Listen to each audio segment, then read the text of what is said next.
Hello friends, स्वागत है आप सभी का ई लर्निंग विद दुर्गेश में। सीडीपी की इस महत्वपूर्ण प्रैक्टिस की सीरीज में मैं मुकेश आप सभी का स्वागत करता हूं। फ्रेंड, जल्दी जल्दी सभी साथी लाइव आ जाएंगे और क्लास से जुड़ जाएंगे। यह क्लास आप सभी साथियों के लिए बेहद महत्वपूर्ण है। जो भी साथी हमारे आगामी सीटेट, यूपीटेट, सुपरटेट या अन्य किसी भर्ती परीक्षा की तैयारी कर रहे हैं, अन्य किसी स्टेट में भर्ती परीक्षा की तैयारी कर रहे हैं, उन सभी साथियों के लिए सीडीपी के दृष्टिकोण से ये बेहद ही महत्वपूर्ण क्लास है। तो आप सभी लोग स्वयं जुड़ेंगे, वीडियो को सभी साथी तक शेयर करिएगा। आगे बढ़ेंगे। पहला क्वेश्चन हमारी स्क्रीन पे फ्रेंड आपको बताना है, इसका आंसर कमेंट करके इसका क्वेश्चन का सही जवाब क्या है। जी हाँ, जल्दी से बताएंगे इस क्वेश्चन का सही जवाब क्या है। बच्चे सही ढंग से नहीं सीख पाते हैं अगर वह अस्वस्थ या अल्पोषित हैं। यहाँ बच्चे सही ढंग से नहीं सीख पाते हैं यदि वह अस्वस्थ या अल्पोषित हों। बिल्कुल बात सही है, ये बात बिल्कुल सही है। ये नेक्स्ट है, तर्क विकास के सभी आयाम परस्पर जुड़े हुए हैं। शारीरिक विकास संज्ञानात्मक विकास को प्रभावित करता है। यह बात भी बिल्कुल सही है, मतलब कथन भी सही है और कारण की सही व्याख्या कर रहा है। इसलिए विकल्प नंबर 5 इस क्वेश्चन का बिल्कुल सही हो जाएगा। विकल्प नंबर 5 इस क्वेश्चन का बिल्कुल सही आंसर हो जाएगा। Option number A the right answer. Next question,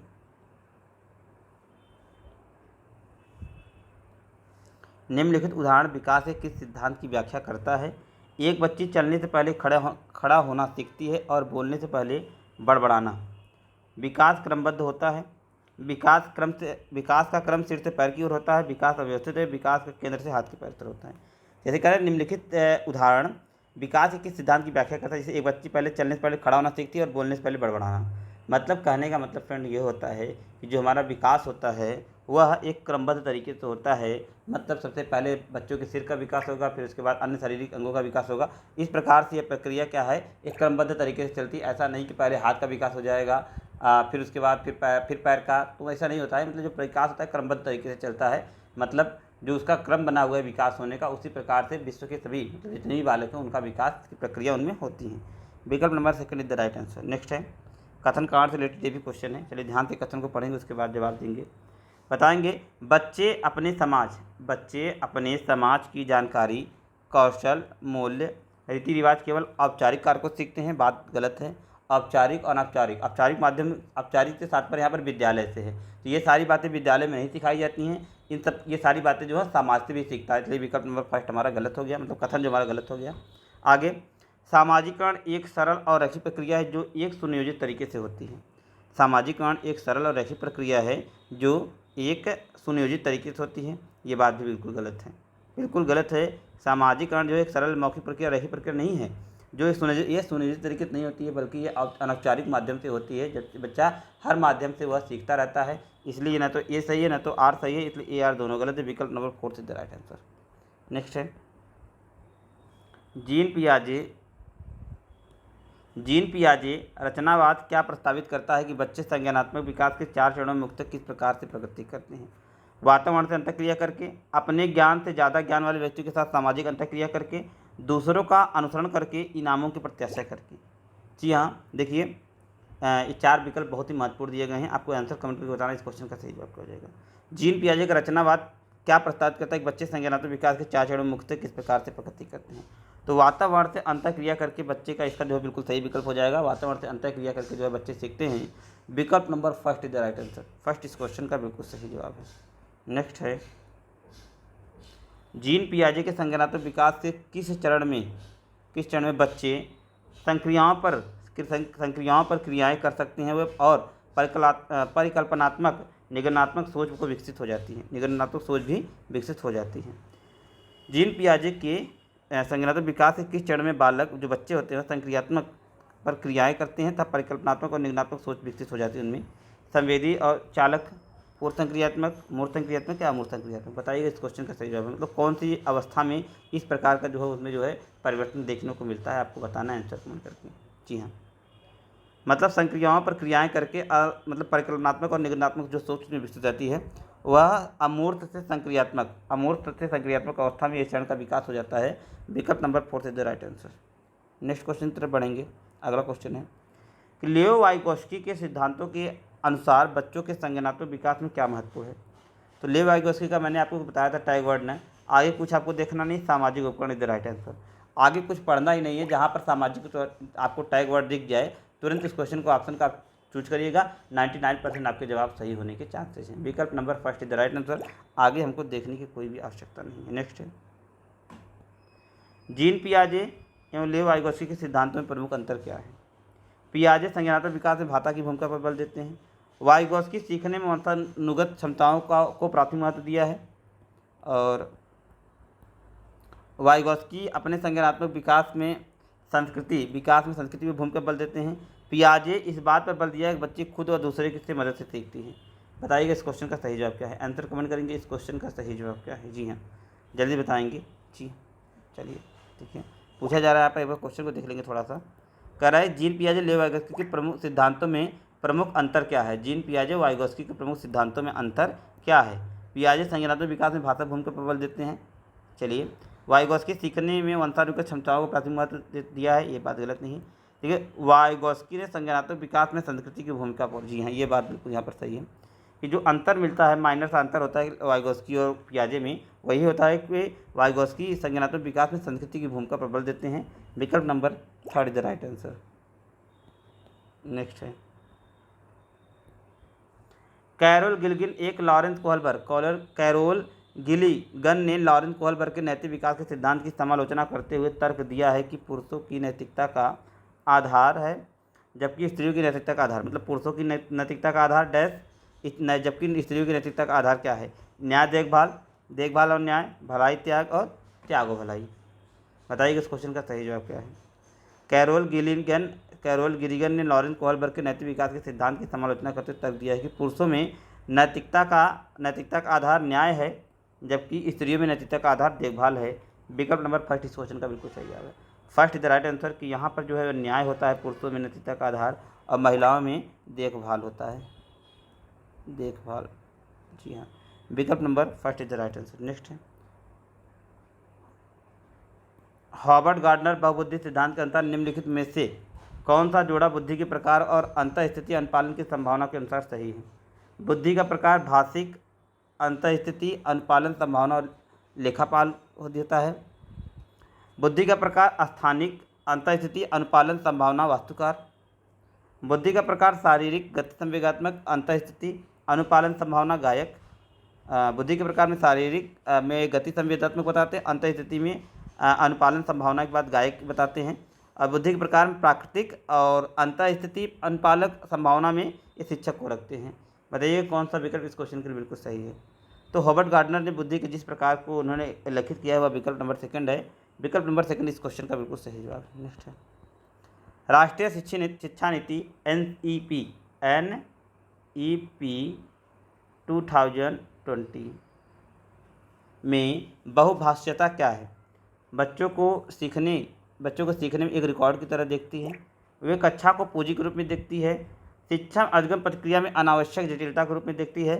समावेशी के अवरोध के रूप में काम करती है। जी हाँ, समावेशन के अवरोध के रूप में काम करती है। देखिए ये क्या है, इसका जो विकल्प नंबर 2 हो जाए वो बिल्कुल सही है क्योंकि यही क्या है, पॉजिटिव है, बाकी सारे जो है नेगेटिव सेंटेंस है। तो पॉजिटिव क्वेश्चन का नेगेटिव आंसर नहीं हो सकता है। बहुभाषा का जो तात्पर्य है वो कक्षा को एक पूंजी के रूप में देखती है जिससे क्या करना है, जिसका सहारा लेकर वह अध्ययन, अध्यापन और शिक्षण के कार्य को बेहतर तरीके से प्रभावित कर सकती है।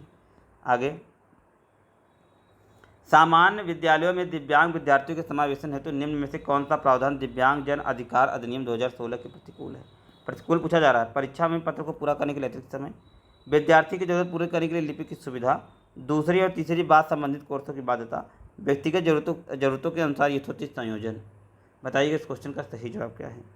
जी हाँ, दिव्यांगजन अनुकूल का जो प्रतिकूल है और दूसरी और तीसरी कोर्सों से संबंधित बाध्यता जो है यह प्रतिकूल है, बाकी सारे यहाँ पर अनुकूल हैं और विकल्प number 3 the right answer. Next है, विद्यार्थियों के सीखने की विभिन्न जरूरतों को पूरा करने के लिए निम्नलिखित में से कौन एक बाधा है। गतिविधियाँ कई तरह के संलग्न होता है, कई तरह के राय अभिव्यक्त होते हैं, कई तरीकों की विद्यार्थियों की नामीकरण और क्रमीकरण और कई तरह की सूचनाओं का प्रतिनिधित्व करते हैं। कौन एक बाधा पूछा जा रहा है, सीखने की विभिन्न जरूरतों को पूरा करने के लिए निम्नलिखित में से एक कौन एक बाधा है। जी हाँ, बाधा पूछा जा रहा है। आंसर कमेंट पे बताएंगे इस क्वेश्चन का सही जवाब क्या है। क्या बाधा इसमें पूछा जा रहा है, इस क्वेश्चन का सही जवाब है क्या है। इस कई तरीके से विद्यार्थियों के नामीकरण की और कमीकरण की जो प्रक्रिया वो एक बाधा का कार्य करती है। विकल्प number 3 the right answer. Next है, निम्नलिखित में से कौन सी अधिगम अक्षमता सीधे संचार कौशल और संविष्ट करने की क्षमता को प्रभावित करती है। गुणन वैकल्य, लेखन वैकल्य, उत्साह वैकल्य या गति समन्वय। तो ये अधिगम क्षमता सीधे संचार कौशल की बात हो रही है, तो संचार कौशल की बात हो रही है, इसलिए आप सभी को पता होगा कि आंसर का सही जवाब क्या हो जाएगा। जी हाँ, संचार कौशल का मतलब हो जाएगा गति समन्वय। जो वैकल्य है वह सीधे संचार कौशल संविष्ट करने की क्षमता को प्रभावित करती है। विकल्प number 4 is the right answer. Next है, लेखन वैकल्य या डिस्ग्राफिया वाले विद्यार्थियों के सफल समावेशन को सुनिश्चित करने के लिए यह महत्वपूर्ण है कि कक्षा में ऑडियो रिकॉर्डर टैब का उपयोग की अनुमति दे। बात गलत है भाई, क्योंकि यहाँ पर लेखन की बात हो रही है। मूल्यांकन के लिए लिखित परीक्षाओं का व्यापक रूप गलत है। सादे अनियमित कागजों पर लिखना अनिवार्य है। दिए गए कार्य को पूरा करने के लिए अटल समय सीमा निर्धारित करें। ध्यान से आंसर कमेंट करिए, इस क्वेश्चन का सही जवाब क्या हो जाएगा। जी हाँ, देखिए महत्वपूर्ण कह रहा है कि कठिन लेखन वैफल्य विद्यार्थी का सफल समावेशन की बात हो रही है। सफल समावेशन की जब बात हो रही है तो यहाँ पर समावेशन की बात हो रही है, तो कक्षा में ऑडियो रिकॉर्डर और लैपटॉप के उपयोग की अनुमति दी। कहने का मतलब क्या है कि उनको लिखना, जैसे क्या लिखने में उनको समझता है, तो इसलिए क्या उनको सुविधाएं दे, तो सुविधाएं देने में ऑडियो रिकॉर्डर और लैपटॉप का उपयोग की अनुमति देना, ये बात बिल्कुल सही है। जी हाँ, क्वेश्चन को थोड़ा सा पढ़ने में डिसबैलेंस हुआ, इसलिए क्वेश्चन जवाब गलत हो गया। अगर इसलिए क्वेश्चन को आप 1 से 2 बार पढ़िएगा तो निश्चित तौर से आपकी जो गलती हो जाएगी तो क्वेश्चन को सही हो जाता, सही होने के चांसेस बढ़ जाते हैं। आगे, निम्नलिखित में से क्या सृजनात्मकता वाले विद्यार्थियों की विशेषताएं नहीं हैं? उनकी समस्या को सुलझाने के कौशल को उच्च कोटि का होना, वे विभिन्न तरीके से समस्याओं का समाधान कर सकते हैं, उनमें नए विषयों को सीखने की जिज्ञासा कम होती हैं, वे अक्सर नए विचारों और नवाचारों के साथ सीखते हैं। विशेषता नहीं है, नहीं पूछा जा रहा है, इसलिए ध्यान से आंसर कमेंट करिएगा। उनमें देखिए, उनमें नए विषयों को सीखने की जिज्ञासा कम होती है, ये एक निगेटिव टैग वर्ड है और यही हमारे क्वेश्चन का बिल्कुल सही विकल्प है। विकल्प number 3 is the right answer. Next है, माध्यमिक स्तर की कक्षा में शिक्षकों को क्या करना चाहिए? अधिगमकर्ताओं की आवश्यकता के अनुसार अनुकूल करने के लिए तैयार रहें।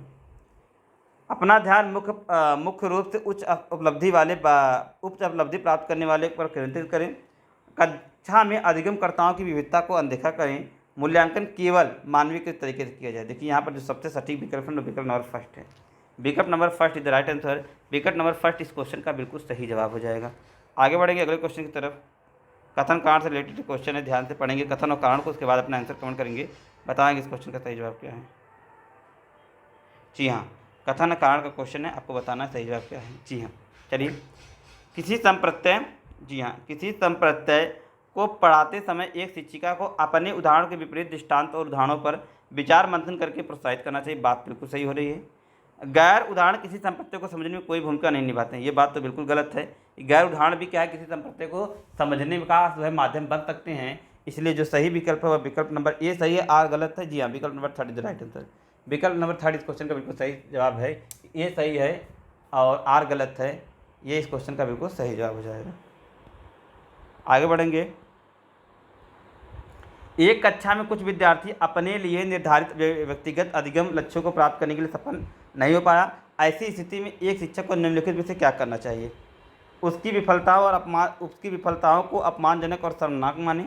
इन विद्यार्थियों को निष्कासित करें जिन्हें और उन्हें एक विशेष विद्यालय जाने का सुझाव दें। भविष्य के प्रयासों को की बहुत कम उम्मीद रखें और विफलता से सीखने के लिए विकासात्मक प्रक्रिया के एक भाग के रूप में देखा जाए। ये बात बिल्कुल सही है। जो यहाँ पर विकल्प नंबर 4 है वो बिल्कुल सही जवाब हो जाएगा इस क्वेश्चन का। विकल्प number 4 is the right answer, क्योंकि यही हमारा पॉजिटिव सेंटेंस है अकॉर्डिंग टू क्वेश्चन। विकल्प number 4 is the right answer. Next है, एक शिक्षिका अपने विद्यार्थियों के घोषणात्मक ज्ञान का आकलन करना चाहती है। निम्नलिखित में से कौन सा प्रश्न इस उद्देश्य के लिए उपयुक्त है? एक केक कैसे तैयार किया जाता है? ऊबड़ खाबड़ इलाके में साइकिल कैसे संतुलित करें? आयतन की गणना का सूत्र क्या है? गेहूं रोपण हेतु मिट्टी की तैयार करने की प्रक्रिया क्या है? घोषणात्मक प्रश्न तैयार करना चाहती है और उसके प्रश्न का उद्देश्य किस प्रकार से होना चाहिए आपको बताना है। तो जो सही जवाब फ्रेंड हो जाएगा वह है आयतन की गणना का सूत्र क्या है, यह इस क्वेश्चन का बिल्कुल सही जवाब है। इस प्रकार के उदाहरण का सहारा वो ले सकती है। विकल्प number 3 is the right answer. Next है, एक शिक्षक अपने विद्यार्थियों के अधिसंज्ञानात्मक विकास को सुसाध्य करना चाहता है। निम्नलिखित में से कौन सा कौशल इस उद्देश्य के लिए सहायक नहीं होगा? मूल्यांकन कौशल, प्रबोधन कौशल, योजना कौशल या रटकर याद करने का कौशल? बताइएगा कौन सा इसके लिए सहायक नहीं होगा। आंसर कमेंट करके बताएंगे उस क्वेश्चन का सही जवाब क्या है। जी हाँ, नंबर 20 के लिए आंसर कमेंट करके बताएंगे इस क्वेश्चन का सही जवाब क्या है। नहीं के लिए देखिए रटकर जो याद करना है बिल्कुल गलत बात होती है, तो यही यहाँ पर गलत हो जाएगा, हमारा अकॉर्डिंग टू क्वेश्चन सही हो जाएगा। नेक्स्ट है, MS वर्ड में डॉक्यूमेंट किसी टेबल की किसी मध्यवर्ती सेल का चयन करते हैं, शिफ्ट प्लस टैब कुंडी दबाते हैं तो क्या होता है?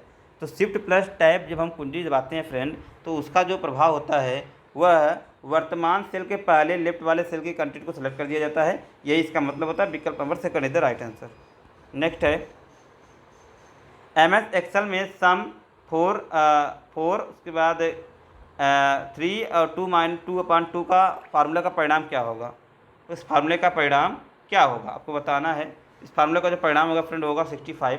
विकल्प number first is the right answer. MS Excel worksheet के अंदर एक सेल की नई लाइनें बनाने के लिए निम्नलिखित से किसका उपयोग किया जाता है।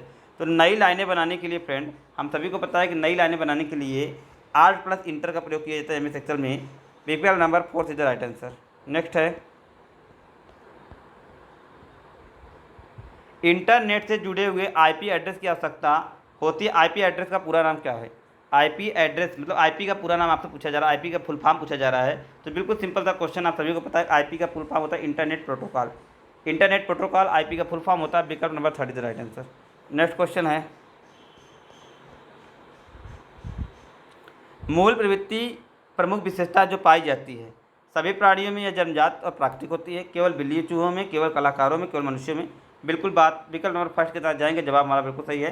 सभी प्राणियों में जन्मजात और प्राकृतिक होती है। विकल्प नंबर फर्स्ट इस क्वेश्चन का बिल्कुल सही जवाब है। नेक्स्ट है, भारतीय संविधान में अनुच्छेद 414 वर्ग के बच्चों के लिए किसके मतलब किस अनुच्छेद के तहत निःशुल्क और अनिवार्य शिक्षा का अधिकार प्रदान किया गया। तो आर्टिकल 21A के तहत निःशुल्क और अनिवार्य शिक्षा का अधिकार प्रदान किया गया है। यह अनुच्छेद 86वें संविधान संशोधन 86वें कॉन्स्टिट्यूशन अमेंडमेंट के तहत 2002 में जोड़ा गया था। यह भी याद रखिएगा। विकल्प number third is the right answer. Next है, क्रिचमर ने व्यक्ति को किस निम्न में से किस प्रमुख प्रकार में वर्गीकृत किया है। गोलकाय, सुडोलकाय, लंबकाय, इनमें से सभी। तो क्रिचमर ने निम्नलिखित में से किस प्रकार से जो है मतलब किस वर्ग में जो है प्रमुख रूप से बांटा है। तो क्रिचमर ने इनमें से सभी इनका प्रकार है। गोलकार ने बताया, सुडोलकार, लंबकाय तीनों बताया है। विकल्प number third is the right answer. Next है, TET का संबंध किससे है। तो पिछले भी सेट में हम लोगों ने इसको अध्ययन किया था और पुनः यह पूछ लिया गया है। तो TET का संबंध आप सभी को पता है फ्रेंड। TET का जो संबंध है वह आपके अभिक्षमता या जिसको हम लोग व्यक्तित्व कहते हैं, एल्टीट्यूड कहते हैं, उसके मापन से है। विकल्प number second is the right answer. संगणन का सिद्धांत निम्न में से किसकी व्याख्या करता है। प्रेरणा की, स्मृति की, सृजनात्मकता की, अधिगम की। तो संगणन का सिद्धांत निम्न में से किसकी व्याख्या करता है। तो संगणन का सिद्धांत स्मृति की व्याख्या करता है। विकल्प number second is the right answer. Next, शारीरिक विकास को प्रभावित करने वाला कारण कौन सा है। खेल व परिणाम, वातावरण, वंशानुक्रम, ये सभी। विकल्प number third is the right answer. ये सारे प्रभावित करते हैं। आगे, बुद्धि लब्धि का सूत्र हमने पिछले क्लास में डिस्कस किया है, तो ज़्यादा टाइम इसमें नहीं देंगे। मानसिक आय बटे वास्तविक आय गुणे 100। विकल्प number fourth is the right answer. विकल्प नंबर फोर्थ इस क्वेश्चन का बिल्कुल सही जवाब है। मानसिक आय बटे वास्तविक आय गुणे 100। चिंतनशील सोच की चर्चा निम्न में से किसने की है। चिंतनशील सोच की चर्चा निम्नलिखित में से किसने की है। वुडवर्थ, रॉस, ड्रीवर या डीवी। तो चिंतनशील सोच की बात निम्नलिखित में से किसने की है। तो डीवी महोदय इस क्वेश्चन का बिल्कुल सही जवाब हो जाएगा। DV the right answer. Next है, आगमनात्मक तर्क के स्तरों में कौन सा शामिल नहीं है। सामान्यीकरण, प्रयोग, कल्पना, अवलोकन। कौन सा शामिल नहीं है। आगमन तर्क के अंतर्गत कौन सा शामिल नहीं है। तो कल्पना को सम्मिलित नहीं किया जाता। यही इस क्वेश्चन का बिल्कुल सही जवाब हो जाएगा।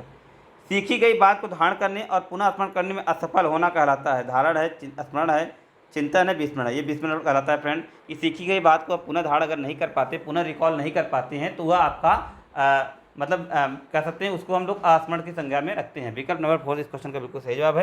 तो ये था आपका क्लास। आई होप आप लोगों ने क्लास को एंजॉय किया होगा। मिलेंगे अगली क्लास में, तब तक के लिए best of luck. Thank you, good bye.